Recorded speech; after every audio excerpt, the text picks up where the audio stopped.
Bonjour, je suis Madame Rizgi Tabou Binajib, professeure d'économie au lycée secondaire Ibn al-Haytham d'Eja. J'ai réalisé ce modeste travail que j'espère bien qu'il vous ajoute le plus. Et ce travail a été encadré par mon inspecteur général, M. Bouali Azaïz, que je remercie infiniment. Notre séance d'aujourd'hui est destinée pour vous, chers élèves de la 4e année économie-gestion. Vous savez très bien que notre programme comporte 4 parties. Mais aujourd'hui, on va se focaliser sur la première partie, c'est-à-dire la partie relative à la croissance économique et ses facteurs. Cette partie comporte 2 chapitres. Le chapitre 1, la croissance économique, alors que le chapitre 2, les facteurs de la croissance économique. Mais qu'est-ce qu'on va voir aujourd'hui exactement? Aujourd'hui, on va s'intéresser à la mesure de la croissance économique qui fait partie de la section 1 du chapitre 1, c'est-à-dire la section relative à la définition et mesure de la croissance. Avant de commencer, on va tout d'abord se rappeler de la définition de la croissance économique. Devant vous, vous avez une phrase. Est-ce que c'est correct? Certainement non. Donc, on va essayer de corriger cette définition. Donc, on vous dit ici que la croissance économique correspond à une diminution sur une période courte des grandeurs économiques accompagnée des mutations structurelles au niveau de la production et de la consommation. Alors que la définition correcte, c'est celle qui est mentionnée au tableau. La croissance correspond à quoi? La croissance correspond à une augmentation sur une longue période des grandeurs économiques accompagnées des mutations structurelles au niveau de la production et de la consommation. On peut prendre l'exemple de la Tunisie. Est-ce que la Tunisie est en train de réaliser une croissance ou non? Voyons ce graphique. Qu'est-ce qui montre ce graphique? Il y a des barres allant de l'année 2000 à l'année 2020. Ces barres montrent la croissance économique tunisienne, puisque le PIB passe de 29,4 milliards de dinars en 2000 à combien? À 114,9. Donc, vous voyez très bien cette augmentation nette du PIB durant 19 ans, durant une longue période. Donc, la Tunisie, plutôt, la Tunisie est en train de réaliser une croissance économique remarquable durant cette période. Mais est-ce que réellement on est en train de réaliser une croissance? Tout ceci, on va le voir tout au long de cette séance. Avant de passer, vous pouvez remarquer qu'il y a une bande rouge. De quoi s'agit-il? L'année 2020 est caractérisée par une légère diminution du PIB et qui marque, comme vous le savez très bien, le problème de la pandémie du Covid-19 qui a généré cette diminution et cette conjoncture qui a été constatée en Tunisie, mais aussi à l'échelle internationale. Revenons maintenant à notre séance d'aujourd'hui. Comme on a déjà signalé, notre séance va se focaliser sur la mesure de la croissance économique. Qu'est-ce qu'on va voir tout au long de cette mesure? On va tout d'abord voir la référence à un agrégat. Pour mesurer la croissance économique, on doit se référer à un agrégat économique. Donc, on va voir quelle est la définition tout d'abord de l'agrégat et quels sont les principaux agrégats économiques qui sont utilisés pour mesurer la croissance économique. Par la suite, on va mettre l'accent sur les indicateurs qui permettent de mesurer l'évolution de cet agrégat et par conséquent de mesurer la croissance économique. Voilà, on commence par la référence à un agrégat. C'est quoi un agrégat? Qu'est-ce qu'on entend par agrégat? Pour cela, on va s'appuyer sur une activité. Voilà, c'est un petit paragraphe extrait du dictionnaire. Qu'est-ce qu'il vous dit? Donc, on va essayer de lire ensemble et d'exploiter ce petit paragraphe pour définir l'agrégat. Au sens premier, un agrégat est un assemblage de parties. Donc, pour parler d'un agrégat, on doit faire l'assemblage, on doit faire l'agrégation, on doit faire la somme des parties qui forment, pour former en fait un tout. Okay? Dans le vocabulaire économique moderne, le mot désigne une grandeur caractéristique de l'économie nationale. Donc, on ne peut parler d'agrégat qu'à l'échelle nationale, à l'échelle macroéconomique. On ne doit pas parler d'agrégat à l'échelle d'une entreprise ou bien pour un ménage. Okay? Et plus généralement, une grandeur globale synthétique. Donc, elle synthétise les grandeurs particulières, donc représentatives d'un ensemble de grandeurs particulières. Ainsi, on peut donner la définition d'un agrégat. C'est quoi un agrégat? Donc, l'agrégat est une grandeur synthétique calculée pour mesurer les résultats d'ensemble d'une économie.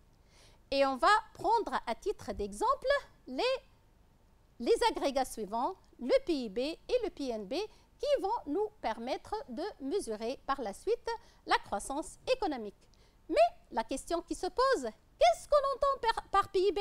Et qu'est-ce que aussi le PNB? Et quels sont les points de différence, les points de divergence? Est-ce que le PIB, c'est le PNB? Donc, on va commencer tout d'abord par le PIB. C'est quoi le PIB? Vous avez ici une activité aussi, donc qui va nous aider à dégager la définition du PIB. On va essayer de lire ensemble. Le PIB, donc c'est l'abréviation, le PIB, c'est l'abréviation de quoi? Le PIB signifie produit intérieur brut. Le PIB, c'est l'abréviation du produit intérieur brut.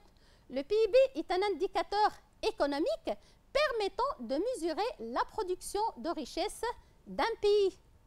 Il correspond à la somme des valeurs ajoutées, c'est-à-dire à la valeur de la production des biens et de services par des agents économiques à l'intérieur du pays, quelle que soit leur nationalité. Donc, on va essayer de dégager les termes clés. Donc, le PIB, voilà, c'est quoi? Donc, c'est un indicateur, on a dit, économique permettant de mesurer la production de richesse d'un pays. Il correspond à quoi? Il correspond à la somme des valeurs ajoutées, c'est-à-dire à la valeur de la production des biens et services par les agents économiques à l'intérieur des pays. Donc, c'est-à-dire les agents économiques qui existent à l'intérieur ou bien résidant à l'intérieur du pays. Donc, le PIB, c'est quoi? C'est la somme des valeurs ajoutées des entreprises résidentes. Et pour comprendre mieux cette notion, c'est-à-dire pour comprendre mieux la notion de PIB, on va prendre le cas de la Tunisie. Vous savez très bien qu'en Tunisie, il y a une multitude d'entreprises de nationalité tunisienne. Mais également, il y a plusieurs entreprises qui sont étrangères. Donc, en faisant la somme des richesses créées par ces différentes unités de production résidentes à l'intérieur du pays, que ce soit ces entreprises nationales ou bien étrangères, on obtient ce qu'on appelle le PIB. Donc, le PIB, c'est quoi? Le PIB, c'est un agrégat économique qui mesure la richesse créée par qui? Par les agents économiques seulement résidant à l'intérieur du pays. Et la formule, voilà, donc le PIB, ça est égal à la somme des valeurs ajoutées des entreprises résidentes au cours d'une période, généralement une année. Maintenant, on passe au PNB. C'est quoi le PNB? On va reprendre le même exemple de la Tunisie. À l'intérieur de la Tunisie, il y a, comme on a déjà dit, plusieurs entreprises de nationalité tunisienne et de nationalité étrangère. Mais pour déterminer le PNB, c'est produit national brut, c'est-à-dire la richesse créée seulement par les entreprises nationales. Qu'est-ce qu'on doit ajouter à ce PIB? On doit ajouter les revenus des facteurs reçus de l'extérieur, c'est-à-dire les revenus qui proviennent de l'extérieur des agents économiques seulement résidant à l'intérieur du pays, mais qui sont installés à l'étranger. Mais également, qu'est-ce qu'on doit retrancher? On doit retrancher les revenus des facteurs qui sont versés à l'étranger. En provenance de qui? En provenance des entreprises étrangères et qui sont installées en Tunisie. Donc, le PNB, c'est quoi? Donc, le PNB, en fait, est égal au PIB plus les revenus des facteurs reçus de l'extérieur, moins les revenus des facteurs versés à l'étranger. Ou encore, on peut écrire le PNB, ça est égal PIB plus les revenus nets de l'extérieur. Voilà. Donc, la définition PNB ou bien produit national brut, c'est aussi un agrégat économique comme le PIB, mais il mesure les richesses créées seulement par qui? Par les entreprises nationales. OK? Voilà, donc on a défini le PIB et le PNB. On va maintenant s'auto-évaluer et voir les points communs et les points de différence entre le PIB et le PNB, c'est-à-dire on va comparer ces deux notions. Pour comparer, on doit dégager voilà, les points de ressemblance et les points de différence entre le produit intérieur brut et le produit national brut. Le premier point, ou bien les points communs plutôt, concernant les points communs, le PIB et le PNB, on a dit tout à l'heure que tous les deux représentent des agrégats économiques. Et qu'est-ce qu'ils mesurent? Ils mesurent la richesse créée au sein d'un pays. Concernant le produit intérieur brut, comme on l'a déjà dit, il mesure la richesse créée par les agents seulement résidents. Et voilà la formule. Alors que le PNB mesure la richesse créée par les entreprises seulement nationales. Voilà. Maintenant, on va passer à autre chose. Donc, pour mesurer la croissance économique, on a dit qu'on doit se référer au PIB et au PNB. Mais quelle est l'utilité de ces deux agrégats économiques? La première utilité, c'est que ces deux agrégats nous permettent d'effectuer une comparaison dans le temps des richesses créées. Comparaison dans le temps, c'est-à-dire ces deux indicateurs nous permettent de mesurer l'évolution des richesses créées durant une période. Pour cela, on va s'appuyer sur un exemple. Qu'est-ce qu'il dit, cet exemple? Soit une économie fictive constituée de trois entreprises produisant respectivement les biens A, B et C, et soit les données suivantes relatives à l'évolution des quantités produites et des prix de chaque produit entre les années 1 et 2. Donc, qu'est-ce qu'on va essayer de faire? On va essayer de calculer le PIB en se basant sur, donc le PIB de cette économie fictive, en se basant sur une économie qui produit seulement 3 produits A, B, C. Et le PIB, ça est égal, comme vous le savez très bien, la somme des valeurs ajoutées, c'est-à-dire la somme des valeurs de production moins la consommation intermédiaire. Mais, comme vous voyez, on va s'appuyer sur une hypothèse qui dit qu'il y a absence de consommation intermédiaire, c'est-à-dire le PIB est égal à la somme des valeurs de production, puisqu'il y a absence de consommation intermédiaire pour les 3 entreprises. La somme des valeurs de production, c'est-à-dire la somme des quantités fois les prix. Je reviens. Donc, on a dit, pour chaque année, on va déterminer le PIB. Et le PIB, comme on a dit, ça est égal à la somme des quantités fois prix sous l'hypothèse qu'il y a absence de consommation intermédiaire pour les 3 produits. Pour le produit A, on va tout d'abord déterminer la quantité, la valeur de production, quantité fois prix. On trouve 500, 100 multiplié par 5. Pour le produit B, 90 multiplié par 6, 540. Et le produit C, on trouve 70. Le PIB, c'est la somme des valeurs de production ou bien la somme des quantités fois prix. On trouve, ça est égal à 1110 unités monétaires. La même chose, on va la faire pour l'année 2. Donc, on va déterminer le PIB pour l'année 2 en faisant de la même façon, en multipliant la quantité de l'année 2 par les prix de l'année 2.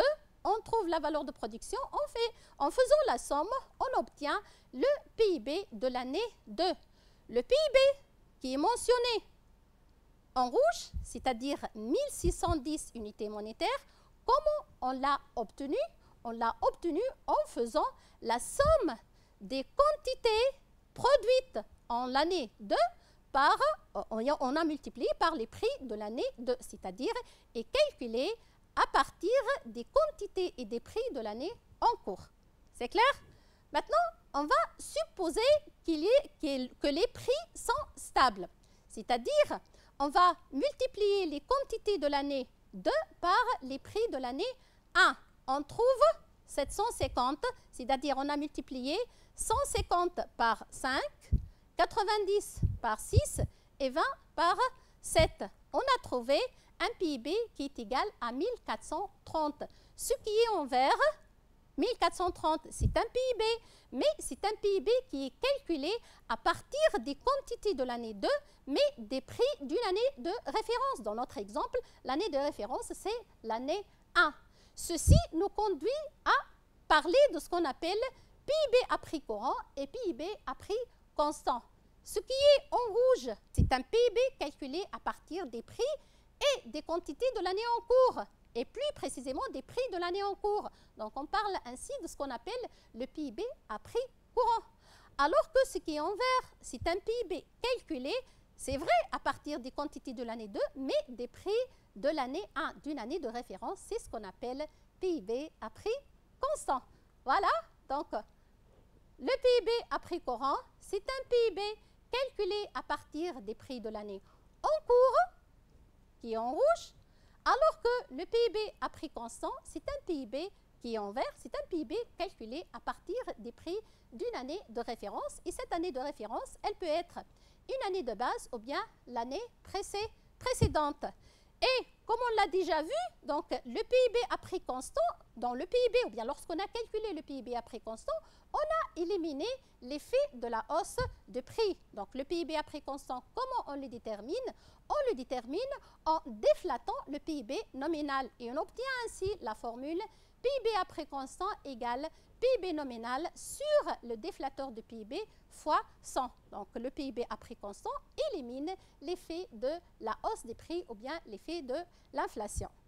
Pour s'auto-évaluer, on va aussi faire une petite évaluation qui va nous conduire à distinguer entre le PIB à prix courant, le PIB à prix courant et le PIB à prix constant. La distinction, lorsqu'on se base sur un tableau, on doit faire, ou bien on doit dégager les critères de divergence entre ces deux notions, entre le PIB à prix courant et le PIB à prix constant.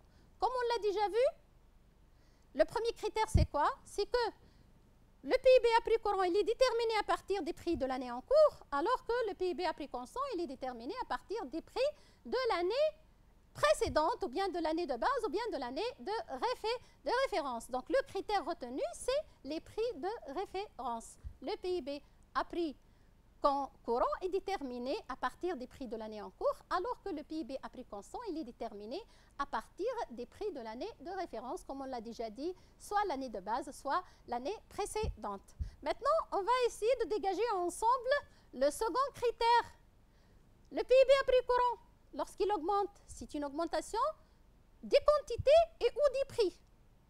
Alors que le PIB à prix constant, donc, c'est une augmentation seulement des quantités. Donc, l'augmentation du PIB à prix constant, c'est une augmentation seulement des quantités. Donc, quel est le critère retenu?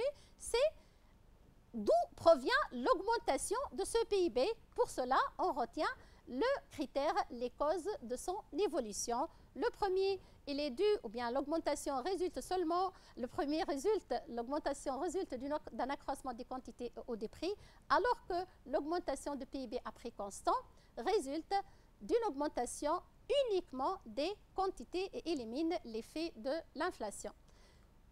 Le PIB à prix courant peut prendre autre appellation. Le troisième critère, on a pris autre appellation.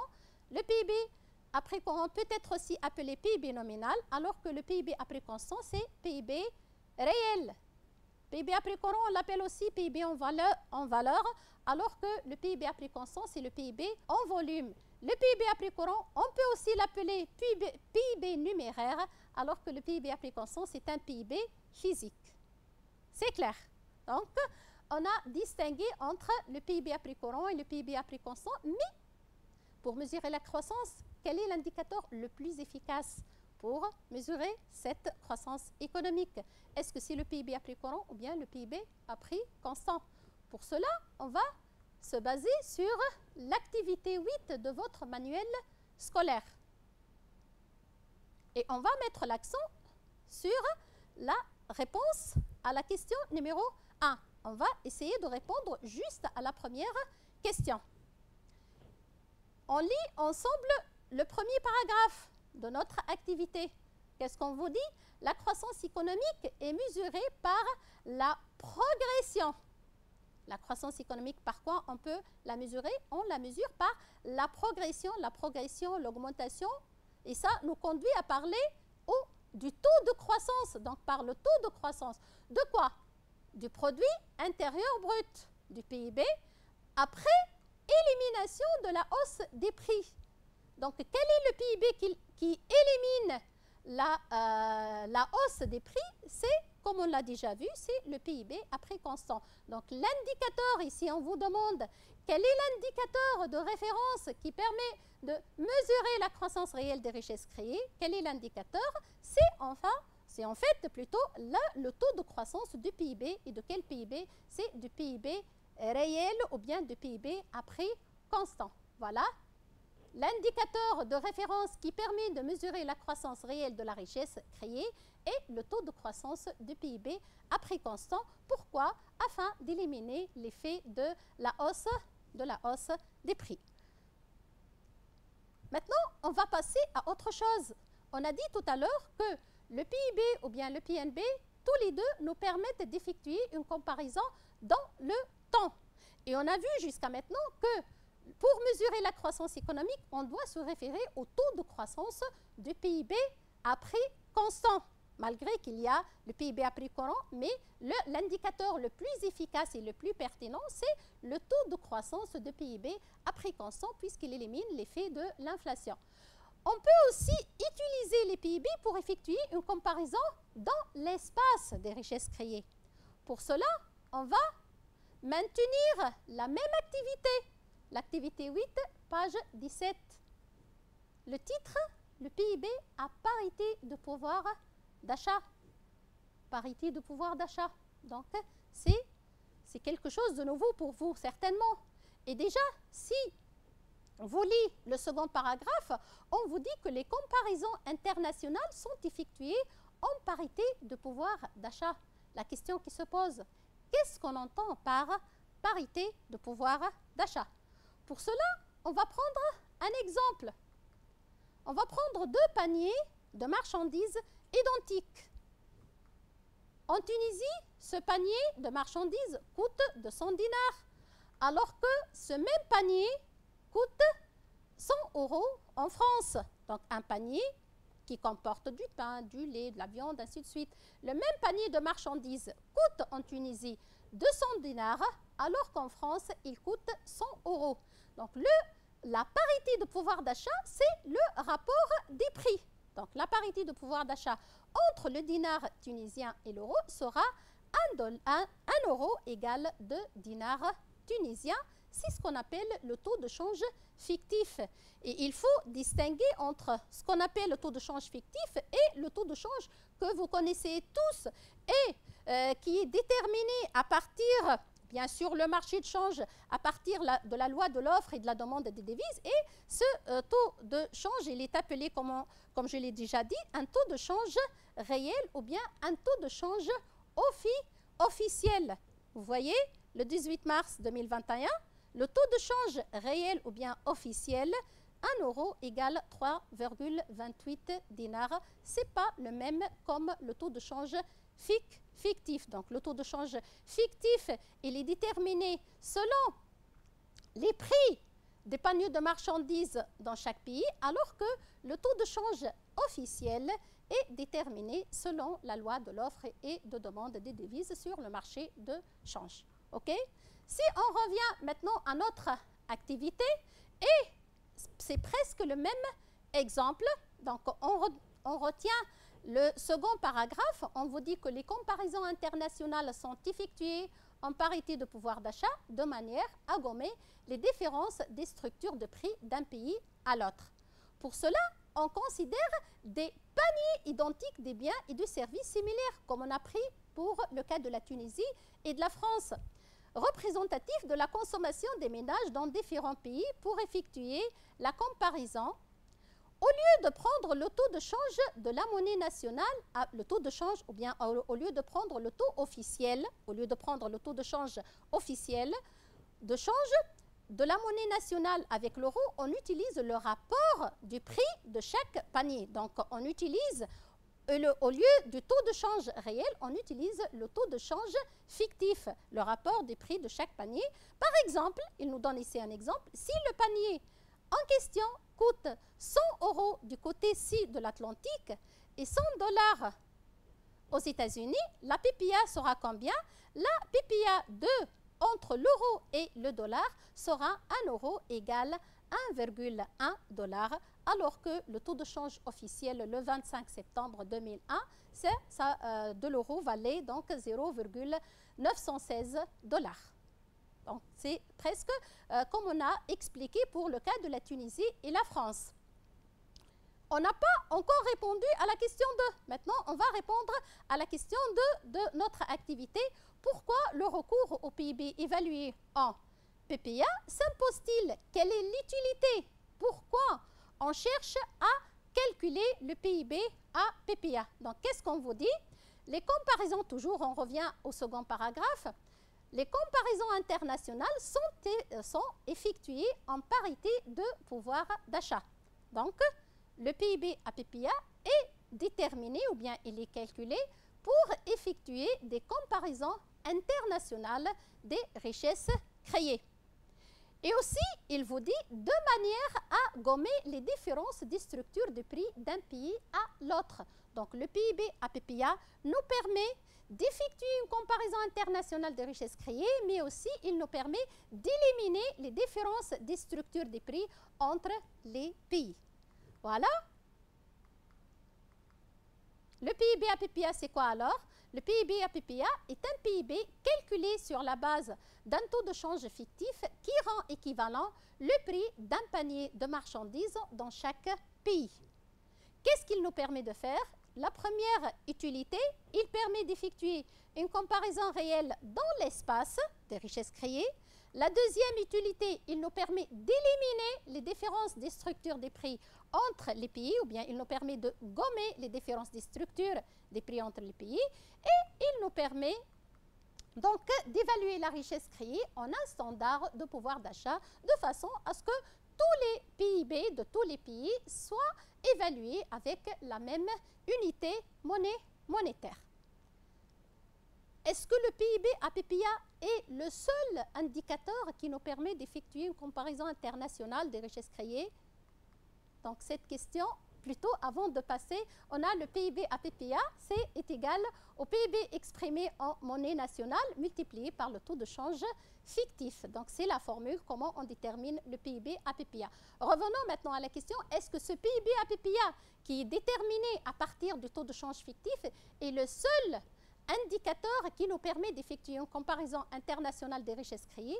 Pour cela, on va se baser sur ce tableau qui montre un classement des pays selon le PIB en dollars américains et le PIB en PPA. Donc, vous avez différents pays. On va essayer de faire tout d'abord un classement des pays selon le PIB en millions de dollars. Le premier, c'est qui? Ce sont les États-Unis. Puis, on a la Chine, classée la deuxième, puis l'Allemagne, puis l'Inde, et enfin la Tunisie. On va voir, est-ce que c'est le même classement lorsqu'on retient le PIB évalué en millions de dollars PPA? Le premier, c'est qui? C'est plus les États-Unis, ce ne sont plus les États-Unis, mais c'est plutôt la Chine. Voilà. Puis, on trouve les États-Unis. La troisième, c'est plus l'Allemagne, donc c'est l'Inde. Puis, la quatrième, l'Allemagne. Et enfin, la Tunisie, c'est la cinquième. Vous constatez que le PIB en PPA n'est pas le seul indicateur qui nous permet d'effectuer une comparaison dans l'espace, il y a aussi le PIB évalué en dollars américains. Mais vous voyez très bien que le classement n'est pas le même. Tout simplement pourquoi? Parce que le PIB en dollars est déterminé à partir de cette formule PIB exprimé en monnaie nationale multiplié par le taux de change officiel ou bien le taux de change réel. C'est-à-dire que le PIB en dollars américains est calculé non plus à partir du taux de change fictif comme c'est le cas pour le PIB APPA, mais plutôt à partir d'un taux de change réel ou bien officiel. Mais est-ce que le PIB en dollars permet d'effectuer une comparaison? Oui, on peut l'utiliser, mais il n'est pas le plus efficace. Pourquoi? Parce qu'il n'élimine pas les différences des structures des prix entre les pays. Donc, on peut dire que le PIB en dollars américains permet aussi d'effectuer une comparaison internationale des richesses créées, mais il n'élimine pas les différences des structures des prix entre les pays. Donc, au niveau de la comparaison dans le temps, on a vu le PIB réel et le PIB nominal. Le PIB réel est le plus efficace dans la comparaison internationale, plutôt dans la comparaison dans le temps des richesses créées. On a vu dans la comparaison internationale le PIB APPA et le PIB en dollars américains et on a vu que le PIB à parité de pouvoir d'achat est le plus efficace. On revient maintenant à la mesure de l'évolution de l'agrégat. Donc, la mesure de l'évolution de l'agrégat nécessite la référence à des indicateurs. Pour cela, on va se baser sur des données statistiques relatives à l'économie tunisienne. Ce tableau montre bien l'évolution du PIB à prix courant en Tunisie durant la période 2014-2019. La question qui se pose, calculer et interpréter l'évolution du PIB nominal entre 2015 et 2016, puis on vous demande de calculer et interpréter l'évolution du PIB nominal durant la période maintenant 2014-2019. On va essayer de répondre. 2015-2016, 2 années successives. Le calcul de l'évolution durant cette période, c'est-à-dire entre 2 années qui se suivent, nous conduit à parler de ce qu'on appelle le taux de croissance annuel. Le taux de croissance annuel, c'est un taux qui mesure l'évolution entre 2 années successives. À partir de l'exemple, on peut déterminer le taux de croissance annuel du PIB nominal en 2016 de cette façon-là. Donc, on prend le PIB nominal de l'année 2016, moins PIB nominal de l'an 2015, divisé par le PIB nominal 2015 fois 100, on trouve 6,025%. Comment on interprète ce taux? On dit que le PIB nominal augmente de combien? De 6,025% en 2016 par rapport à 2015, ou bien entre les 2 années 2015 et 2016. Ça, concernant la première question, l'évolution durant la période 2015-2016. La deuxième question, on vous demande de calculer l'évolution maintenant durant la période 2014-2019. Donc, vous voyez, les 2 années sont éloignées. Cette évolution, donc, nous conduit à parler de ce qu'on appelle taux de croissance globale. L'évolution du PIB nominal durant la période 2014-2019 est une évolution globale entre 2 années qui ne sont pas successives. On parle ainsi du taux de croissance globale. Pour déterminer ce taux de croissance globale, on prend la valeur finale, c'est-à-dire le PIB de l'an 2019 moins le PIB de l'an 2014 divisé par le PIB 2014 fois 100, on trouve 40,78%. L'interprétation, ou bien la signification, on dit que le PIB nominal augmente globalement de 40,78% durant la période 2014-2019 en Tunisie. C'est clair?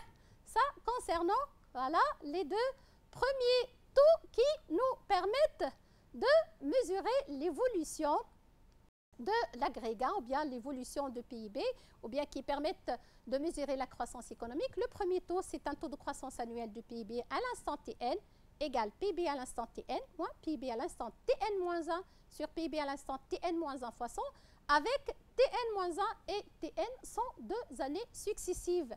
Pour le taux de croissance globale, durant la période T0 Tn, on fait la différence entre le PIB Tn est le PIB T0 et on divise par le PIB T0 et on multiplie par 100, avec T0 c'est le début de période alors que Tn c'est la fin de période. Passons maintenant à un autre indicateur qui nous permet de mesurer l'évolution. Voilà.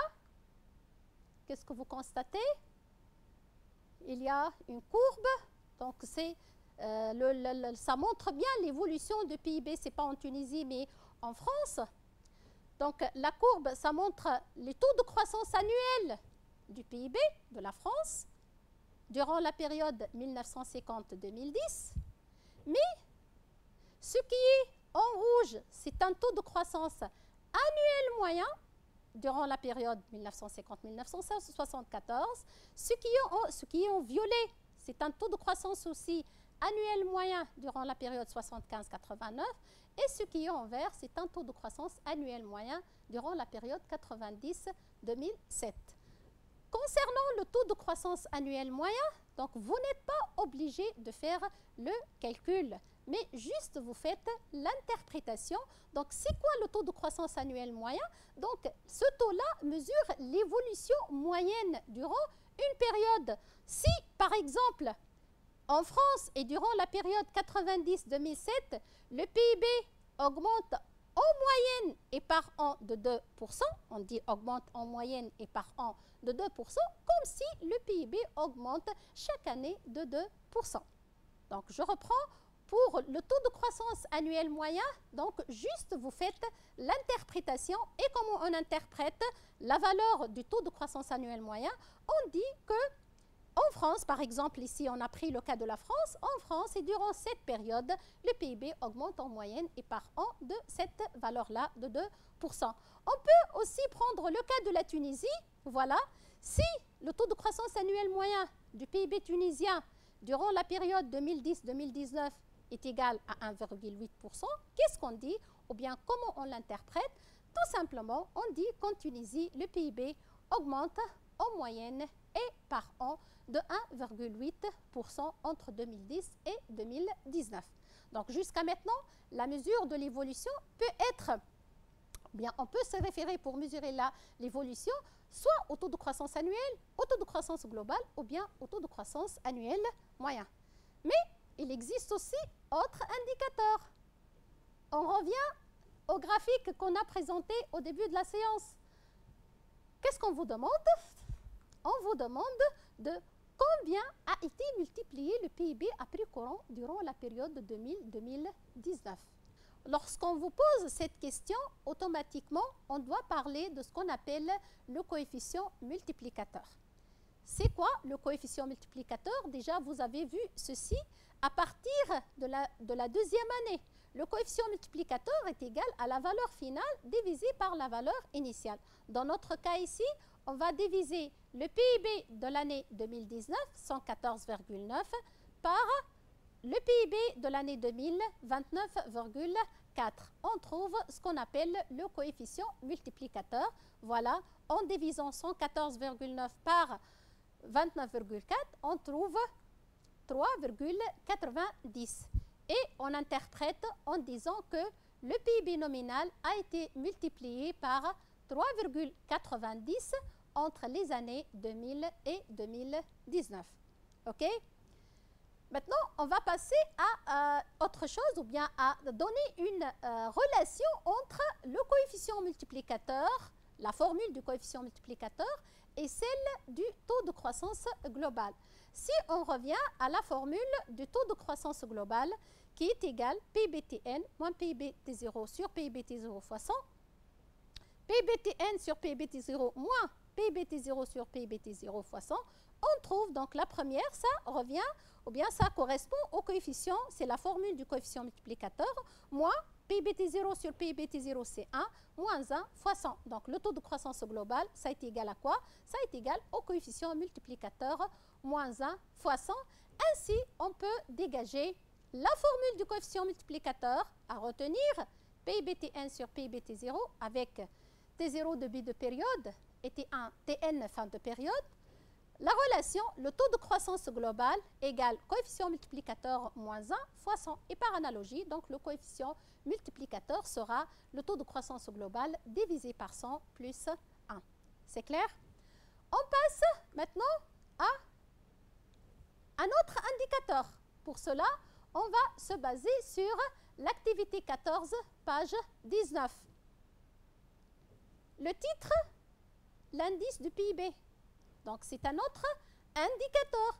Mesurons aussi l'évolution de l'agrégat ou bien mesurons aussi la croissance économique. L'indice du PIB, c'est quoi? Donc, on doit tout d'abord savoir de quoi s'agit-il lorsqu'on parle de l'indice. Lisons ensemble l'activité. La comparaison dans le temps. Donc, il permet, cet indicateur, d'effectuer une comparaison dans le temps, ou bien il nous permet d'étudier l'évolution. La comparaison dans le temps peut se faire à partir d'indices. Donc, l'indice, c'est un indicateur de mesure de l'évolution. Pour cela, on choisit une période de référence. Chaque fois qu'on parle de l'indice, on doit choisir une année de référence ou bien appelée aussi année de base. En général, c'est la période de départ. Et on attribue un indice est égal à 100 à cette variable étudiée, soit le PIB ou bien le PNB, par exemple. Pour cette date, voilà, donc on attribue un indice qui est égal à 100.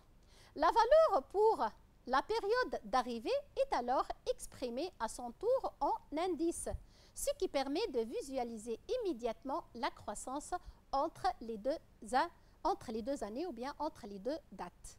Donc, l'indice, c'est quoi?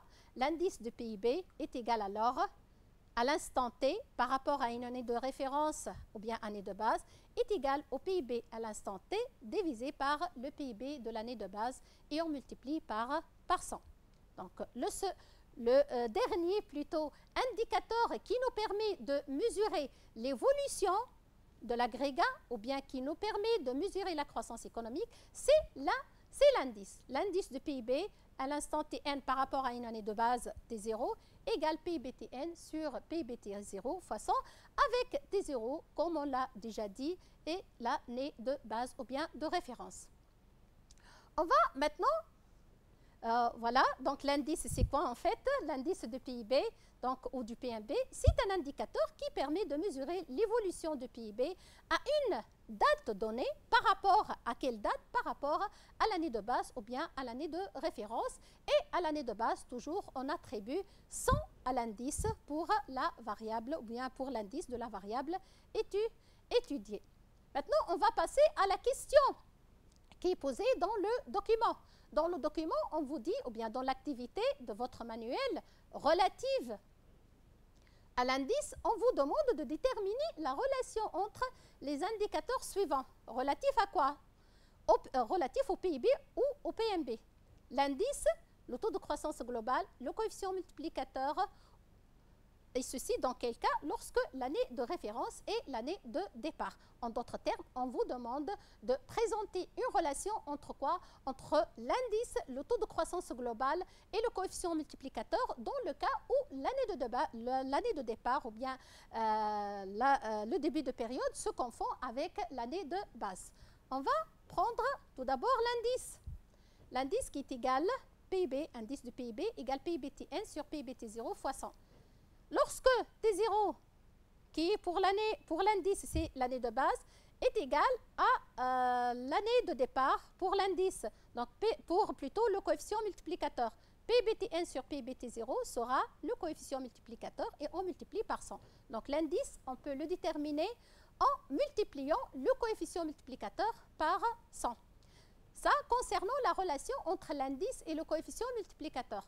Maintenant, présentons la relation entre le taux de croissance global du PIB et l'indice. Le taux de croissance global, c'est PIB-Tn moins PIB-T0 sur PIB-T0 fois 100. Donc, en développement, on trouve PIB-Tn sur PIB-T0 fois 100 moins PIB-T0 sur PIB-T0 fois 100. On trouve enfin que ça est égal à l'indice moins 100, donc le taux de croissance globale est égal aussi à l'indice le taux de croissance globale du PIB est égal à l'indice du PIB moins 100. Voilà. Si l'année de base se confond avec l'année de départ, on obtient les relations mathématiques suivantes. L'indice égale coefficient multiplicateur fois 100. Le coefficient multiplicateur est égal à l'indice sur 100. Et le taux de croissance globale, ça est égal à l'indice moins 100. Voilà, ça concernant le dernier indicateur, on va essayer de faire maintenant une petite application. Voilà, l'évolution du PIB à prix courant en Tunisie. Donc, qu'est-ce qu'on va faire? On vous demande de compléter le tableau, puis donner la signification des valeurs soulignées. L'évolution du PIB à prix courant en Tunisie, on vous demande de compléter le tableau et puis donner la signification, ou bien on va essayer d'interpréter les valeurs soulignées. On reprend le tableau, le calcul. Tout d'abord, on commence par l'année 2010. Qu'est-ce qu'on va calculer pour l'année 2010? L'indice en 2010, donc l'année 2010, c'est l'année de base. Donc en l'an 2010, l'indice du PIB à prix courant est égal à 100, tout simplement, puisque 2010, c'est l'année de base.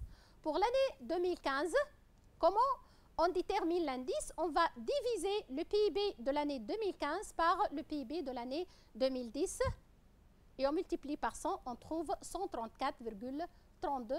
Enfin, pour déterminer le PIB de l'année 2019, on doit multiplier le PIB de l'année 2010 par l'indice, c'est-à-dire 180,56, et on divise par 100, on trouve 113 841,81 millions de dinars tunisiens. Concernant maintenant l'interprétation, on va interpréter les valeurs soulignées. La première valeur, c'est le PIB à prix courant, 84 689,2. Comment on interprète le PIB à prix courant? Donc, c'est tout simplement l'ensemble des richesses créées par les agents économiques résidents en Tunisie. En quelle année? En 2015. Calculé à partir de quel prix? À partir des prix de l'année en cours, c'est-à-dire à partir des prix de l'année 2015. Pour la valeur 180,56, c'est l'indice du PIB. Pour interpréter l'indice, on dit tout simplement que le PIB nominal augmente globalement de 80,56% en 2019 par rapport à l'année de base 2010 en Tunisie. Comment on a trouvé 80,56%? On a retranché 100 de 180,56, c'est-à-dire on a fait 180,56 moins 100, on trouve 80,56 et ceci montre l'augmentation du PIB à prix courant durant la période 2010-2019. Je vous remercie beaucoup. Au revoir.